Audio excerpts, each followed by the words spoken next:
Hello, and welcome to Session 4 of Compassion Camp.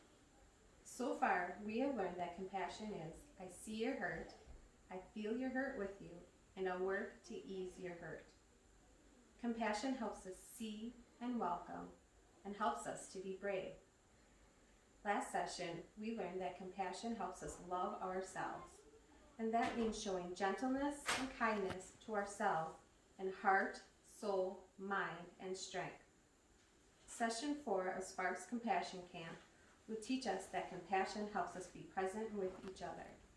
When we follow God's Spirit, which is always on the move, and are open to the people we encounter along the way, they can experience God's Spirit through our care. Through the testimony of Ruth, Orpah, and Naomi, you will witness how compassion involves deep trust, an open mind, and a soft heart. You will learn that being present with each other asks us to let go of our expectations, be flexible, and trust the Spirit as we seek to lead compassionate lives.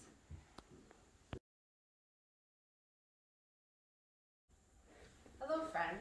It is so good to be with you here today. I have some questions for you, and I'd like you to answer with the first thing that comes to mind.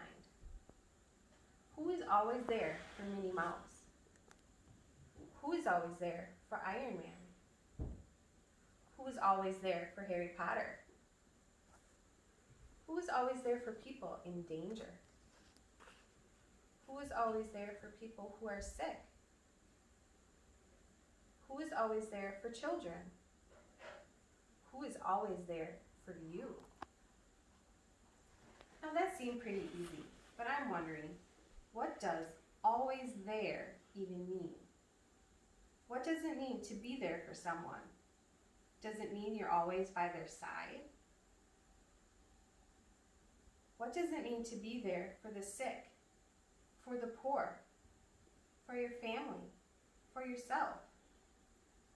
Another way of saying this is being present with someone. If I want to be present with a friend, I wait, listen, and ask how I can support them best. Today we are present with each other. Let's take a few seconds of silence to be with one another. Whether we are together or apart, God is always with us. And we can be present with each other in many ways too.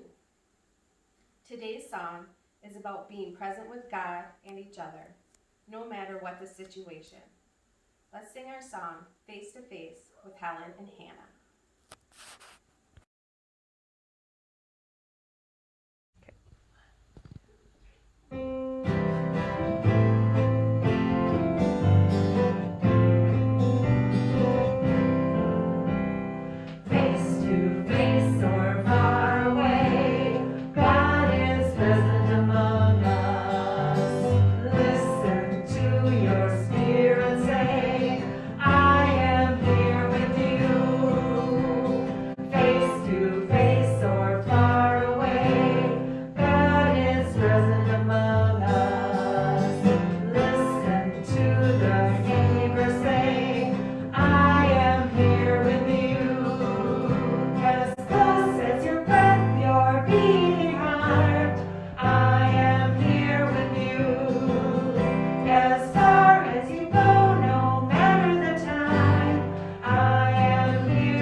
In the story today, we will encounter 3 women who figured out how to be present with each other in their hurt. As we prepare to learn more about being present with each other, let's begin with a compassion prayer. Place one hand on your head and one hand on your heart. We are doing this because compassion happens in our brains, but we often feel it in our hearts. Repeat after me. Loving Spirit, you are active and alive, always moving and stirring within and around us. Please be an encouraging wind at our backs, giving us open minds and soft hearts to follow where you lead. Make us flexible and present in each moment, that we might embrace compassion by letting go of what we expected. Amen.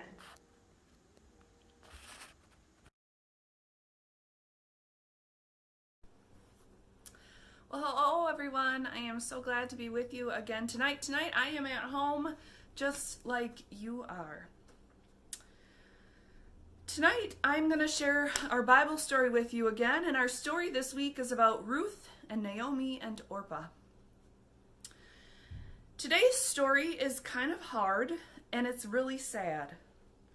Ruth and Orpah had a really tough choice in front of them when they followed Naomi. They loved their families so much, and they loved one another. This story that I'm going to read to you in just a second shows us what being open and present to the people along the way can look like. And that's compassion, being open and present to others. When our compassion is strong, we are alive to the feelings of others around us. Open to feeling what they feel and how we can be with them and support them in those feelings. So here's our story for tonight about Ruth, Naomi, and Orpah. In Judah, there once was a man named Elimelech who worried about how his family would survive a famine. A famine is when people have no food. He took his wife Naomi and their 2 sons, Mahlon and Chilion, to the country of Moab. And they settled there, and they made a life among the people. Soon the 2 sons married 2 women named Orpah and Ruth. Sadly, Naomi's husband then passed away. And then both of the sons passed away, leaving Naomi, Ruth, and Orpah all alone. Naomi missed her family back in Judah, and she wanted to go back home. So she began the long journey back. As was the custom at that time, Orpah and Ruth started to go with her. But Naomi said to them, she insisted that they stay in Moab. She said, "Go back to your family. May the Lord deal kindly with you as you have dealt with your husbands and me. Peace be with you." And then Naomi hugged them, and they all cried together. But Orpah and Ruth were determined to follow her. Naomi tried again to persuade them, "I do not want to ruin your chance at marriage and having your own family. If you stay with me, you will have nothing because I cannot give you anything. I have lost everything, and I am very sad." And they all cried together once again. Orpah decided to go back, but Ruth clung to Naomi even more. Naomi said to Ruth, "Don't stay with me. Go back with Orpah." But Ruth opened up to her and said, "Please don't make me leave you. Where you go, I will go. Where you make your home, I will make my home. Your people will be my people. Your God will be my God. And where you die and are buried, I will be buried there too. I will be your family, Naomi."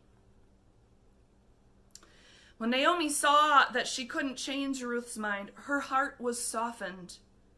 She accepted Ruth, and they traveled back to Judah together. Ruth lovingly took care of Naomi, and she became like a daughter to her.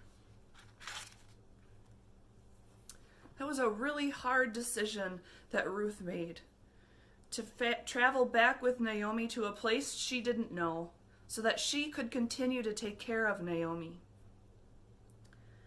Sometimes it's really hard to know what direction we should take. But if we are present in the experiences of those around us, we can trust God's Spirit to show us the compassionate way. Naomi showed compassion to Ruth and Orpah by encouraging them to return to their families. Ruth showed compassion to Naomi by going with her so that Naomi wasn't alone. And Orpah showed compassion to Ruth by supporting Ruth's decision while making the decision that was best for her. All of these three women gave compassion in their own way, showing us that there are many ways to follow the Spirit's leading, to love others, and to care for others. Continue to practice compassion by being present for others and listening to them and caring for them, and caring for yourself. I hope you're having a great week. All right, now we have the activities for session 4. Here's the session's image to color and add to your wall hanging. Take some time for imagining, wondering, and discussing these questions here. For your Compassion Camp poster, you will look for and color in all the moments of compassion that show people being present with each other. Check out the Create and Play section in your family pack. One of the ways we are present with one another is by listening carefully. Have someone read you the story in your pack and listen for details. If you are fully present with the story, I wonder how many details you can remember. You can show your excellent listening skills by drawing what you hear. After this activity, go ahead and check out the yoga video if you would like. Our Compassion in Action activity will be making a sign. Since it is hard to be physically present with others because of physical distancing, we can be spiritually present with others by leaving signs of hope in our yard. The surprise of seeing a simple work or picture of hope can fill us with encouragement and help us keep going on our way. Write or draw encouraging words, phrases, or images for your neighbors by making a poster to hang from your window or door. What messages of hope and encouragement do you want to share? Check your family pack for some words of inspiration. We would love to see pictures of what you create, so go ahead and share on Facebook or email to us. All right, have fun with those activities and then head back to our YouTube channel for the closing video. Bye!